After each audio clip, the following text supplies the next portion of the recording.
Sindh online school class 7 मज़मून रियाज़ी unit 10 सबक ॿियो लाॻापियल कुंडूं रिलेटेड एंगल्स। ॾोहटनि ऐं ॾोहटियुनि खे सिंध ऑनलाइन स्कूल में भलीकार। मां आहियां नाना आबिद। ॿारो हिन सबक में असां ॾिसंदासीं त कुंडुनि जा पाण में कहिड़ा लाॻापा हूंदा आहिनि, यानी रिलेटेड एंगल्स कहिड़ियूं हूंदियूं आहिनि। ऐं असां ॾिसंदासीं त कम्प्लीमेंट्री ऐं सप्लीमेंट्री कुंडूं छा हूंदियूं आहिनि, उन्हनि जी वसफ़ छा आहे ऐं उन्हनि खे कीअं सुञाणिबो आहे। लाॻापियल कुंडुनि यानी रिलेटेड एंगल्स मां जेको पहिरियों जोड़ो असां ॾिसंदासीं उहो आहे कम्प्लीमेंट्री कुंडुनि जो यानी कम्प्लीमेंट्री एंगल्स जो।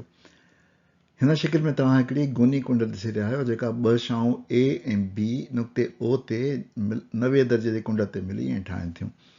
जेकॾहिं मां हिकिड़ी टीं शाह सी खणा जेका हिन खे ॿिनि हिसनि में विरहाए त मूंखे ॿ कुंडूं मिलंदियूं, हिकिड़ी हीअ ऐं हिकिड़ी कुंड हीअ।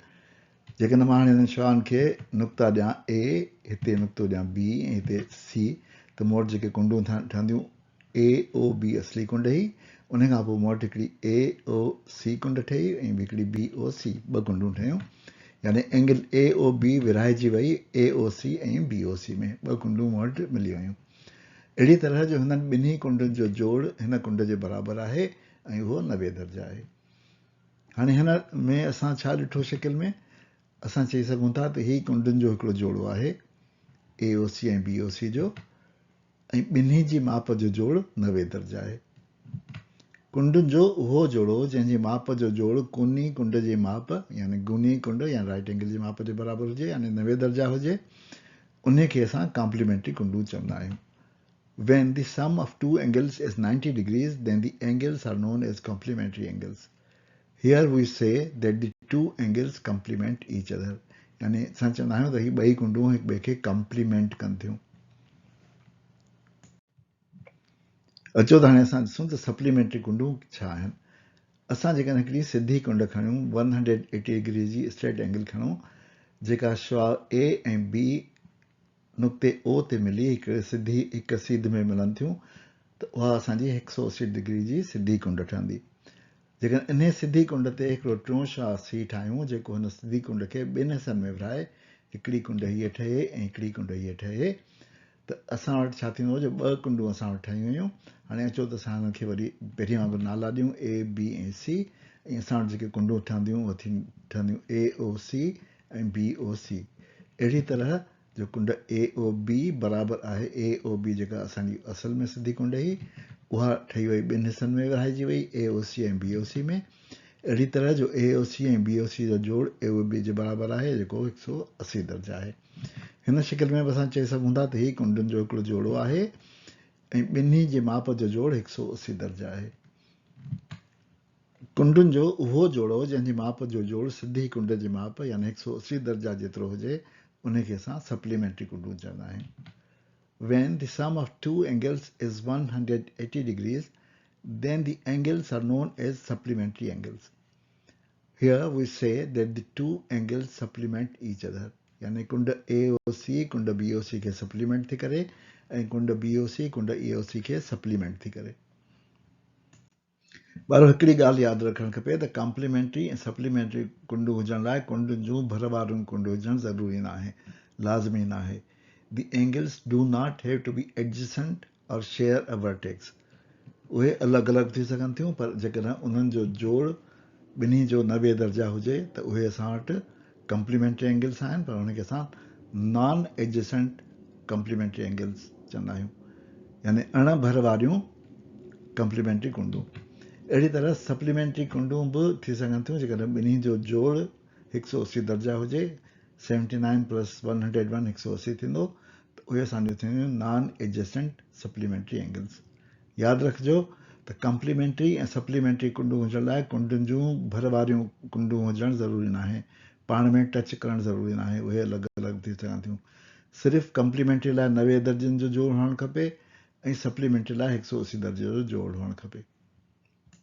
हाणे उहे कुंडूं असां जेके हाणे ॾिठियूं जेका हिकिड़ी 50 जी ऐं हिकिड़ी 40 जी हुई, जेके पाण में नॉन एडजेसेंट हुयूं, ऐं अहिड़ी तरह हिकिड़ी 101 डिग्री जी ऐं हिकिड़ो 79 डिग्री जी ॿ कुंडूं हुयूं जेके पाण में नॉन एडजेसेंट हुयूं। इन्हनि खे जेकॾहिं असां पाण में गॾाए रखूं, हिनखे गॾायूं ऐं हिनखे गॾायूं, त असांखे छा मिलंदो? त असांखे इहो मिलंदो त ए बी सी ऐं पी क्यू आर मिली हीअ कुंड ठहंदी हिकिड़ी वॾी, ऐं अहिड़ी तरह ए बी सी ऐं पी क्यू आर हिकिड़ी मिली, ऐं हीअ असां वटि हिकिड़ी सिधी कुंड ठही वई। अचो त हिनखे मापे ॾिसूं। हिन कुंड खे पहिरीं ए बी आर खे मापे ॾिसूं। असां जेकॾहिं प्रोटेक्टर सां हिनखे मापींदासीं त असां ॾिसंदासीं त ए बी आर जेको आहे उहा 90 दर्जे जी कुंड आहे। यानी असां चई सघूं था त ए बी सी ऐं पी क्यू आर पाण में गॾिजी 90 दर्जे जी कुंड ठाही। यानी ए बी आर जेका आहे उहा बराबरि आहे 50 प्लस 40 जे, ऐं उहा 90 जे बराबरि आहे। अचो त हाणे हिनखे मापियूं। हिनखे जेकॾहिं असां प्रोटेक्टर सां मापींदासीं त ए बी आर जेका कुंड ठही असां वटि उहा 180 दर्जनि जी आहे। ऐं असां चई सघूं था त angle A B R is equal to 79 plus 101, यानी ए बी सी ऐं पी क्यू आर जो जोड़ आहे, ऐं उहो 180 दर्जा आहे। सो अहिड़ी तरह ही बि कम्प्लीमेंट्री कुंडूं हुयूं, ऐं ही बि सही सप्लीमेंट्री कुंडूं हुयूं। पहिरीं बि हुयूं ऐं गॾियल आहिनि तॾहिं बि हुयूं। हाणे असां सम्झी वियासीं त कम्प्लीमेंट्री कुंडूं ऐं सप्लीमेंट्री कुंडूं छा आहिनि, ऐं एडजस्टेंट एंगल्स जे बारे में असां पोएं सबक में पढ़ी चुकासीं। अचो त हाणे असां हिन शिकिल मां जोड़ा ॻोल्हियूं त कहिड़ा जोड़ा एडजस्टेंट कुंडुनि जा आहिनि, कहिड़ा जोड़ा कम्प्लीमेंट्री एंगल्स जा आहिनि, ऐं कहिड़ा जोड़ा सप्लीमेंट्री एंगल्स जा आहिनि। जोड़ा ॻोल्हण खां पहिरीं अचो त असां ॾिसूं त हिन शिकिल में आख़िर कुंडूं आहिनि कहिड़ियूं कहिड़ियूं।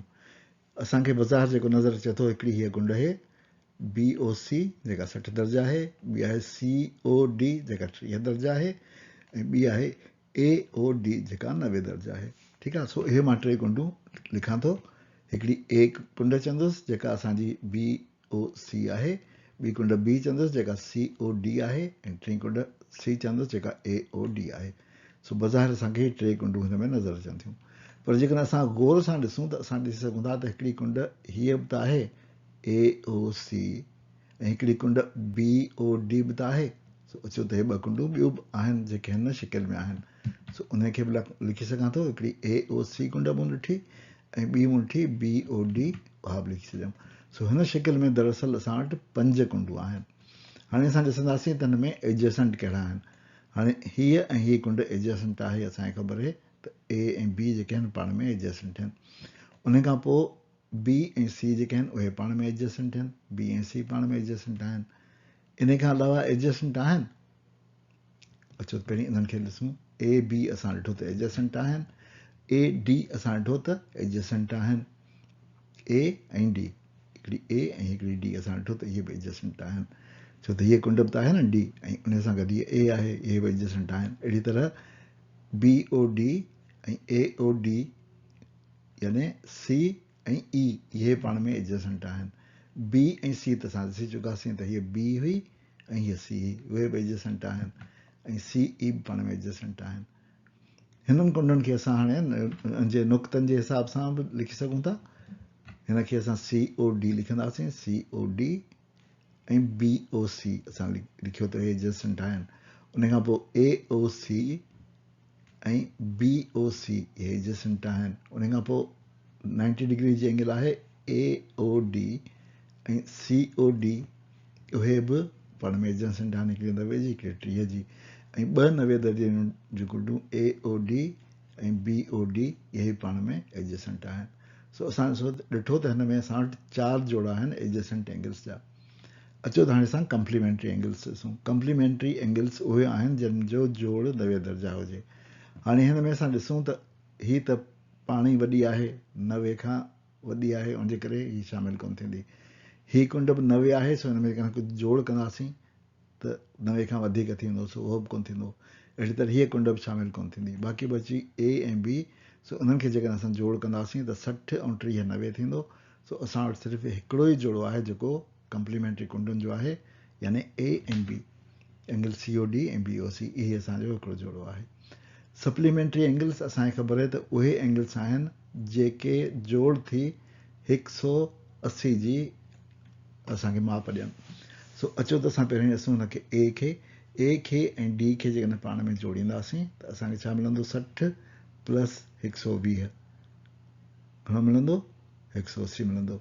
उन खां पोइ ही 90 ऐं ही 90 पाण में जोड़ींदासीं त असांखे 180 मिलंदो।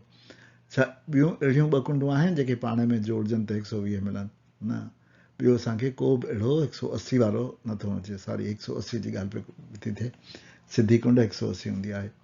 सो अहिड़ी तरह सां ॾिठो त सिर्फ़ु ए डी ऐं सी ई जेके आहिनि उहे पाण में मिली 180 जी माप ॾेई सघनि थियूं ऐं उहे ई सप्लीमेंट्री एंगल्स आहिनि।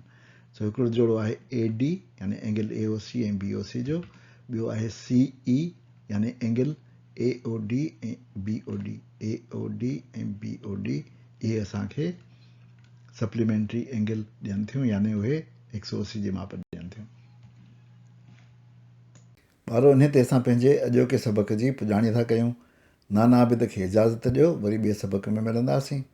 पर वेंदे वेंदे इहो न विसारिजो त तव्हां हिन चैनल जे बारे में ऐं सिंध ऑनलाइन स्कूल जे बारे में पंहिंजनि दोस्तनि, साथियुनि ऐं ॿियनि शागिर्दनि खे ॿुधायो, जीअं उहे बि हिन मां लाभ हासिलु करे सघनि।